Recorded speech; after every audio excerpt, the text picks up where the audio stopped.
Здравствуйте! В эфире информационный выпуск «Вести. Чеченская Республика». В студии я, Лейла Муртазова, и в начале главные темы выпуска. Помощь, дарящая шанс.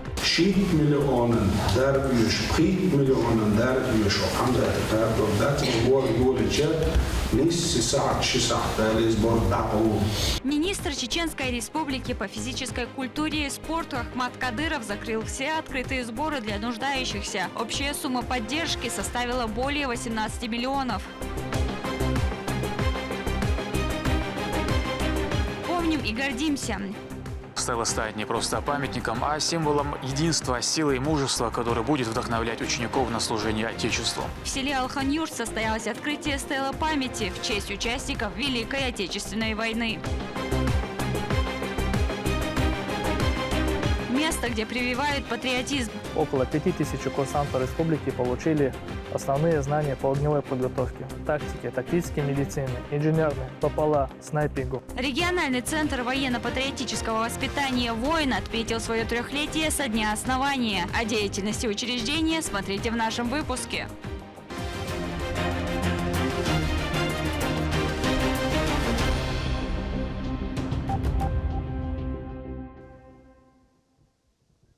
Министр Чеченской Республики по физической культуре и спорту Ахмат Кадыров закрыл более 20 сборов благотворительного фонда «Даймок» на общую сумму более 18 миллионов рублей. О том, как люди обрели надежду, в сюжете моей коллеги. 22 экстренных сбора, 22 человеческих печальных историй, спасенные жизни, поддержанные семьи и шанс на выздоровление. Накануне часть помощи была доставлена адресно. Оставшихся пригласили сюда. В офисе фонда продолжается раздача средств. Поддержку получают семьи, которые столкнулись с тяжелыми жизненными ситуациями. Организаторы отмечают, помощь со стороны министра носит постоянный характер и позволяет оперативно закрывать самые острые запросы нуждающихся. Здесь семьи из разных районов республики, и для каждой это не только финансовая помощь, но и чувство, что они не остались один на один со своей бедой.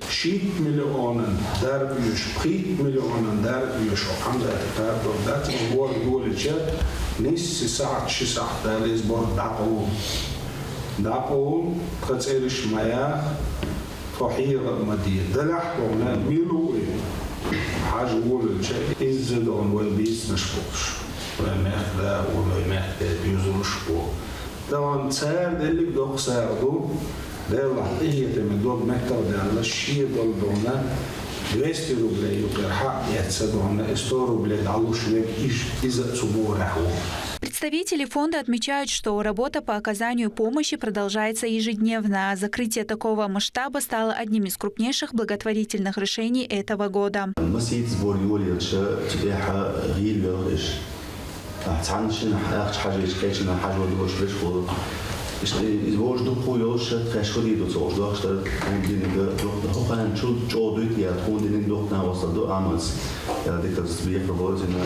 Слушать историю семьи Далаевых без слез невозможно. В период пандемии лекарство вызвало у сына Савдат реакцию, и Рамзан, отец 4 девочек, пал в кому. Сбор женщины также попал в список, который закрыли. Каждый шибут мосвол реабилитации лилдейство. Хцун амахлош бало биш клюрш пути. Так новосибирский клюрш балина ухцана. Нисхан хиданит закоч тахватса деш что де хер ухун так. حلقة معلوش اشتودي نيرهينسي سيخ أحمد فرزبار داقوين ودي تكون ريابليتاتي الشيء ريس خير تندنا نتسان مصنا بسيتي.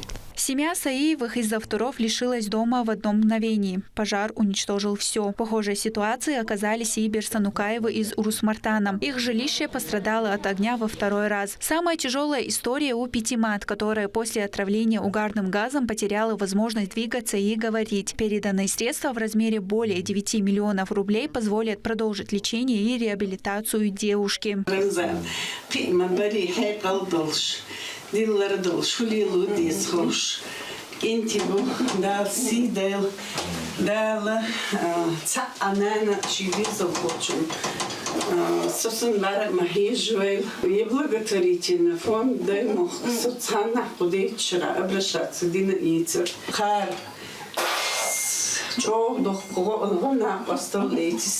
Всего свыше 18 миллионов рублей, направленные тем, кто оказался в беде. Это стало возможным благодаря инициативе министра по физической культуре и спорту Ахмату Кадырову, который лично закрыл все сборы. Стоит отметить, что реальную адресную помощь тем, кто нуждается, оказывается регулярно региональным общественным фондом имени Героя России Ахмата Хаджи Кадырова. Деятельность организации распространяется по всему миру. Лимда Джамалдинова, Джабраил Хаджиев, Магомед Тутаков, Вести, Чеченская Республика.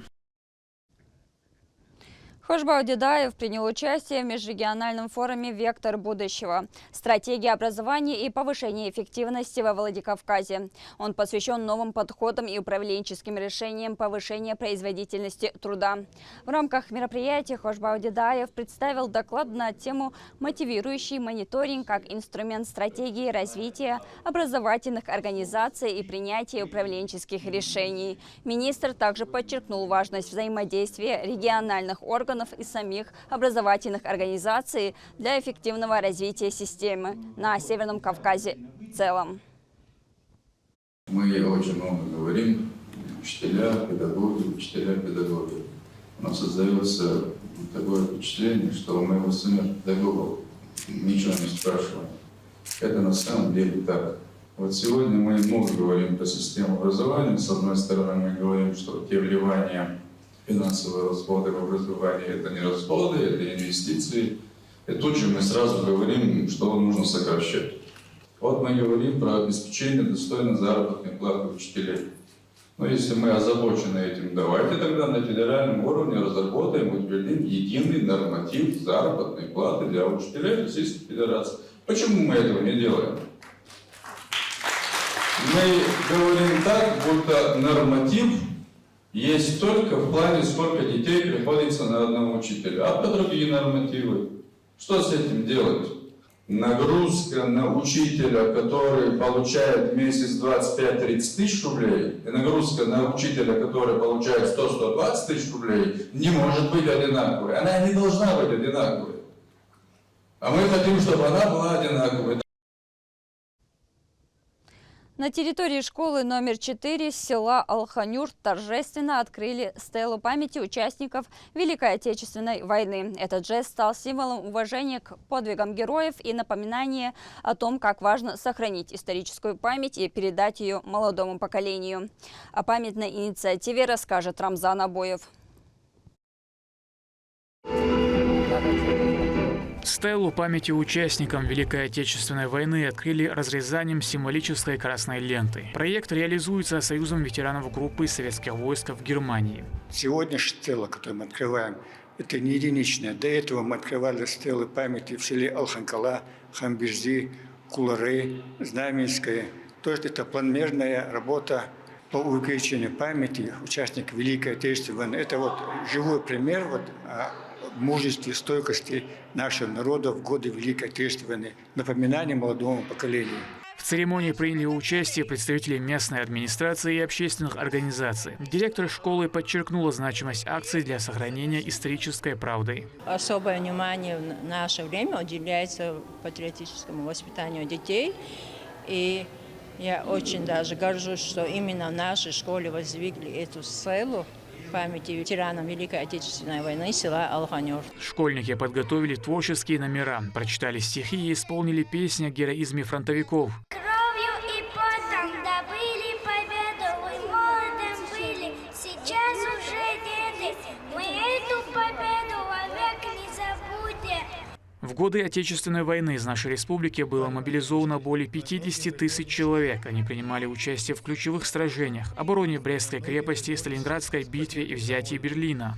В школе убеждены, что стела станет не просто памятником, а символом единства, силы и мужества, который будет вдохновлять учеников на служение Отечеству. Благодаря этому память о героизме и самоотверженности никогда не угаснет. Рамзан Абоев, Ислам Ибрагимов, Вести, Чеченская Республика. В Грозном ведется работа по обращениям граждан после прямого эфира градоначальника. Хас Магомед Кадыров, приняв участие в ток-шоу «Особый разговор» на телеканале «Грозно», дал поручение всем службам и организациям провести работу по исполнению просьб жителей. Значительная часть вопросов была посвящена улучшению наружного освещения. Так, на улице Арсаханова сразу после эфира старые светильники были заменены на новые. А в настоящее время идет монтаж света по улице Пугачева. С начала года в Грозном обустроено 20 километров сетей наружного освещения. Всеми службами, предприятиями, организациями города Грозного начата работа по обращениям по каждому своему направлению. Много поступившихся обращений было в сфере жилищно-коммунального хозяйства. Одним из таких является это наружное освещение. В данном направлении работы уже ведутся. По всем направлениям работа продолжается. Все поступившиеся вопросы в адрес мэра города Грозного на контроле и будут рассмотрены, и соответствующее решение будет принято. В Грозном продолжается масштабный ремонт улицы Бисултанова. Дорожные бригады уже готовят основания для нового асфальта и устанавливают бордюры. О том, как изменится улица и какие удобства появятся для водителей и пешеходов, узнавала Мадина Кураева. Ремонт здесь идет в полную силу. Проект предусматривает уширение проезжей части, чтобы улучшить транспортное сообщение и снизить нагрузку на перекрестке. Сейчас работы ведутся на участке длиной 540 метров. Сейчас рабочие формируют основание будущей проезжей части. Именно на этой подушке в ближайшие недели появится новое двухслойное асфальтовое покрытие. Вдоль дороги планируют установить 1100 метров нового бордюрного камня. Автомобилисты в скором времени будут ездить по современному двухслойному асфальтобетонному покрытию толщиной 12 сантиметров. Также ведется замена коммуникаций.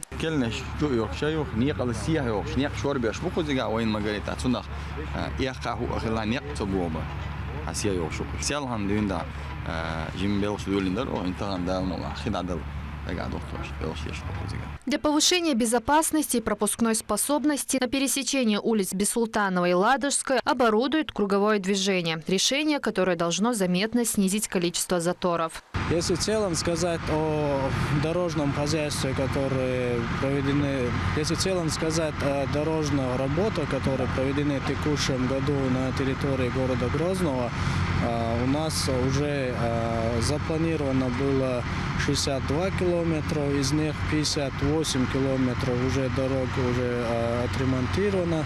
В том числе стоит отметить, в рамках объявленного годом города Грозного и нового района у нас заасфальтированы и проведены работы по реконструкции основных магистралей. Это шестиполосные дороги общей протяженностью более 20 километров. Также в текущем году проведены работы по реконструкции 3 мостов через реку Сунжа, завершены работы по строительству одного путепровода над железной дорогой и первого этапа развязки на пересечении Старопромысловского шоссе и улицы Назарбаева.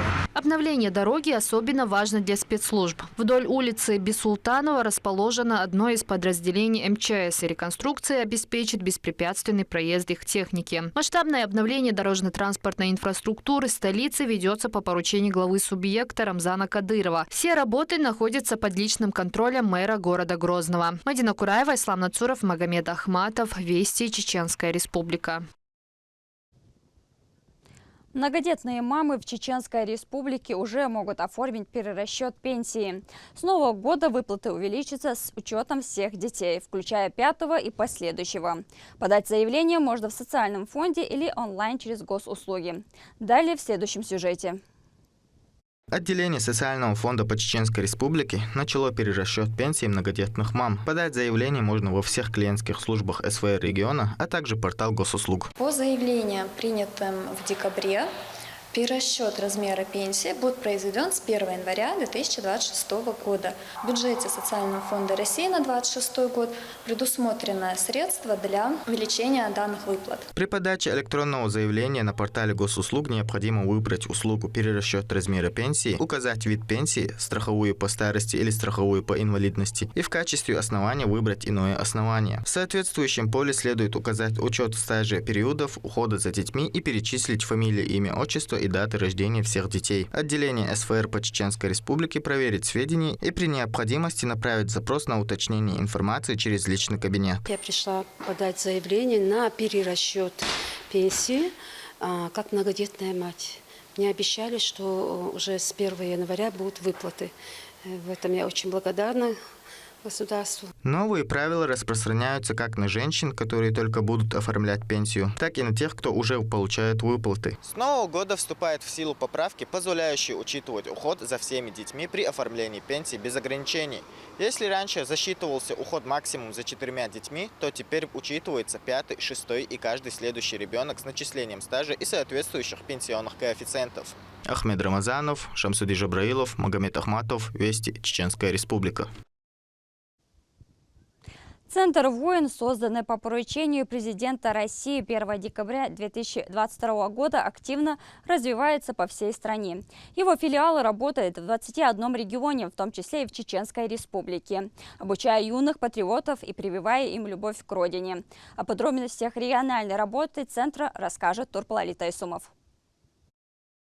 Обучение школьников армейским навыкам, таким как обращение с оружием, физическая культура, а также военно-спортивные игры с использованием спецоружия. На сегодняшний день филиалы Центра «Воин» работают в 21 регионе России, в том числе и в Чеченской Республике. Курсанты проходят интенсивный курс, включающий в себя подготовку такую же, как призывники в армии. Благодаря всемирной поддержке главы Чеченской Республики, героя России Рамзана Ахматовича Кадырова, у наших курсантов есть возможность заниматься в лучшем учебном заведении Российском университете спецназа имени Владимира Владимировича Путина.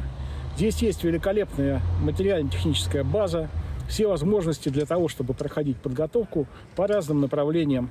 Кроме того, наши сотрудники, инструкторы участвуют в различных массовых мероприятиях, патриотической направленности, форумах, выезжали в командировки для работы в разных регионах, в том числе участвовали в таких мероприятиях, как «Зорница 2.0», конкурс «Быть, а не казаться». Принимали участие в Всероссийских юношеских играх Союза боевых искусств и еще многих-многих мероприятиях. В этом году Центру «Воин» исполнилось 3 года. За это время по всей России свыше 108 тысяч курсантов прошли обучение. Инструктора – это опытные специалисты, принимавшие участие в реальных боевых действиях. Благодаря Центру около 5000 курсантов республики получили основные знания по огневой подготовке, тактике, тактической медицине, инженерной, ППЛА, снайпингу. Также проведено обучение 1000 добровольцев, которые участвуют в зоне проведения специальной военной операции.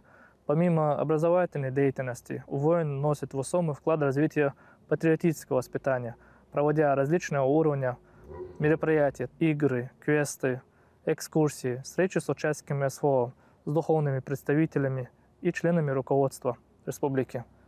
Наши курсанты поддерживают непосредственно участие в СВО, передавая им различные медикаменты, окопные свечи, сетки и просто письма с благодарностью и пожеланиями. Наши инструктора оказывают взаимодействие и проведение мероприятий другим организациям, такие как Движение первых, ДОСААФ, Юная армия, Роспатриот, проводя различные мастер-классы. Молодые ребята, задействованные в данном курсе, улучшают свои навыки по ряду показателей: внимание, координация и скорость. Внимание, марш! При этом школьники отмечают пользу для себя и то, с каким профессионализмом к ним относятся инструктора, следя за каждым и объясняя все очень доходчиво. Здесь обучение очень хорошее. Что могу сказать? Условия тоже хорошие. Тут обучают все четко, внимательно, внятно. Меня обучили по всем направлениям, но мне понравилась тактическая медицина и огневая подготовка. На огневой подготовке нас обучили, как безопасно обращаться с оружием и хорошо стрелять. А на тактической медицине нас обучили тому, как оказывать первую помощь. Центр «Воин» готовит не только юношей, но также по желанию и девушек возрастом от 14 до 17 лет, которые бесплатно обеспечиваются всем необходимым для занятий и тренировок. Турпал Тайсумов и Магомед Тутаков. Вести, Чеченская Республика. Министерство туризма Чеченской Республики представило регион на Российско-Саудовском деловом форуме в Эр-Рияде. Делегация во главе с Муслимом Байтазиевым по приглашению Комитета по туризму Москвы презентовала природные ландшафты республики, ее культурные и религиозные достопримечательности, возможности для активного отдыха. Более 70 туроператоров и турагентств Саудовской Аравии выразили интерес к направлению, отметив растущую растущий спрос на российские маршруты. В рамках мероприятия 1 декабря было подписано межправительственное соглашение о полной взаимной отмене виз между странами. Отныне граждане обеих государств смогут находиться на территории партнера без виз до 90 дней в году. 1 января между нашими странами будет отсутствовать виза. Это, конечно, будет способствовать развитию турпотоков как из Саудовской Аравии в Россию, так и обратно. Мы очень рады находиться сегодня здесь. Я очень благодарен руководству комитета города Москва за приглашение. И надеюсь, что это сотрудничество даст и дальше популяризирует новый турпоток, который мы будем называть «Москва плюс», один из регионов Российской Федерации. В данном случае речь идет про Чеченскую Республику, где мы сегодня успешно презентовали более чем для 70 туроператоров и турагентств Саудовской Аравии наш турпродукт и нашу республику. В Грозном уже 4-й день открыта выставка «Рыбак Камчатки» и «Архангельские грибы». Свежая рыба и лесные грибы доставлены напрямую из Камчатки и Архангельской области. Ярмарка продлится до 11 декабря. Продолжит Медина Мударова. Скорая помощь для здоровья во время межсезонья. Так можно назвать выставку «Рыбак Камчатки» и «Архангельские грибы». Она работает с начала декабря и расположилась в центре Грозного на рынке «Беркот». Деликатесы из океана и северных лесов доставлены спецрейсом, чтобы сохранить их свежесть и пользу. Вкусно, а главное полезно. Это рыбный отдел. Здесь все от свежей нарезки и аккуратных филе до красной икры, которую продавцы выкладывают прямо при покупателях. Чавыча и кижуч, белорыбица и палтус. Все они выросли в дикой природе. Представлено более 20 видов рыбы. Приготовлены деликатесы натуральным способом. Сохранены витамины и жирные кислоты омега-3. Вот эта камчатская рыба, которую они привезли, она такая вкусная.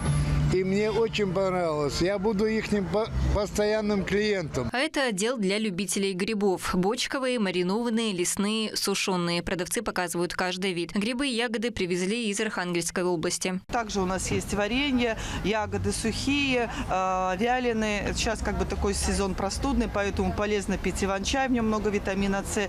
Ну и также ягоды, это витамины. Грибы – это диетическое блюдо, там тоже много белка, поэтому вкусно сделать салат или сварить суп, пожарить. С начала работы ярмарка пользуется огромной популярностью у покупателей. Многообразие видов и качества поражает, признаются клиенты. Я чисто случайно сегодня проходила и увидела, что приехала ярмарка. Очень обрадовалась. Большой выбор рыбы, икры. Можно выбрать то, что пожелаете. Пусть будут часто приезжать. Мы очень рады. Напомним, ярмарка находится на парковке напротив рынка «Беркот». Выставка работает до 11 декабря включительно и ждет у себя всех любителей отборных натуральных продуктов. Медина Мударова, Маусар Хаджиев и Магомед Ахматов. Вести, Чеченская Республика. На экраны кинотеатров Грозного вышел фильм «Волчок». Это захватывающая история, действие которой разворачивается на рубеже 19-20 веков Российской империи. Картина рассказывает о столкновении двух полярных миров. В центре сюжета 13-летний дворянин-сирота Ваня Огарев, который, спасаясь от нанятых собственной дядей-убийц, вынужден объединиться с угрюмым бойцом по прозвищу Волчок. Героям предстоит опасное путешествие до Нижнего Новгорода. Съемки фильма проходили в исторических локациях, включая Коломну, Рыбинск, Санкт-Петербург и Нижний Новгород. Не пропустите захватывающее приключение «Волчок». Билеты уже в продаже. К этому часу это все события. Еще больше новостей вы можете узнать на наших социальных платформах и в приложении «Смотрим». С вами была Лейла Муртазова. До новых встреч в эфире.